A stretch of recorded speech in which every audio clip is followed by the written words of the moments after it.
بسم الله الرحمن الرحيم وبه نستعين. النهارده مع اللواء احمد ادريس قايم بمبادره فعلا جميله، ولو كلنا اشتغلناها هيبقى خير كتير لبناتنا في مصر وبره مصر، ويبقى مثل وقدوه وغيره يقتدى به، ونعمل له مبادره عامه في كل مكان.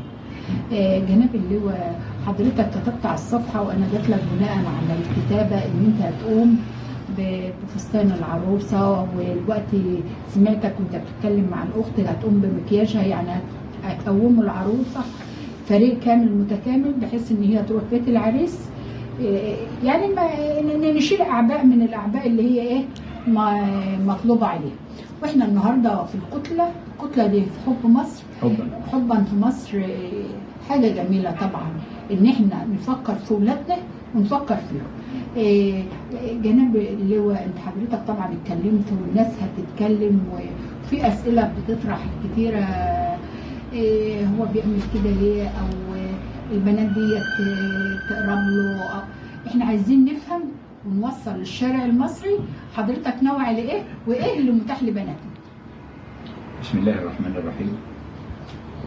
يا أيها الذين آمنوا اتقوا الله وقولوا قولا سديدا. الله أكبر. وهذا هو شعار الكتلة الوطنية حبا في مصر منذ تدشينها وتوثيقها وإشهارها 27/6/2013. يعني بقى لها الوقت حوالي 23 سنة وشوية. يعني 13 حوالي 10 سنين 11 سنة. 11 سنة ماشي. وأشهرناها في توقيت قاتل. رئيس الجمهورية ما كانش موافق لأحمد إدريس يعمل أي اجتماع ولا يشرح. أشهرتها في وجود محمد مرسي رئيس الجمهورية غصب عن موافقته لدعم مؤسسات الدولة. لأن احنا مش بتوع كلام.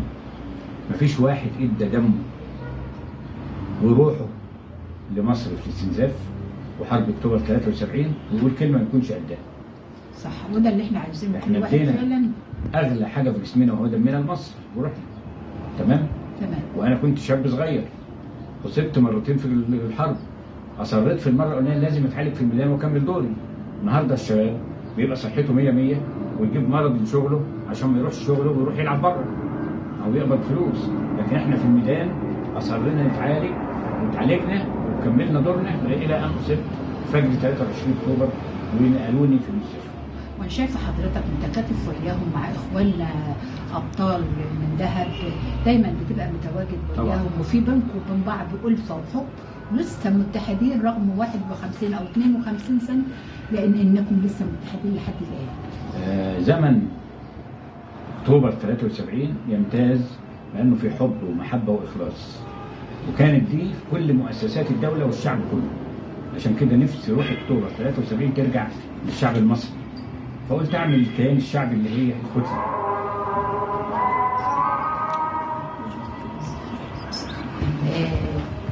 نرجع ونواصل لقائنا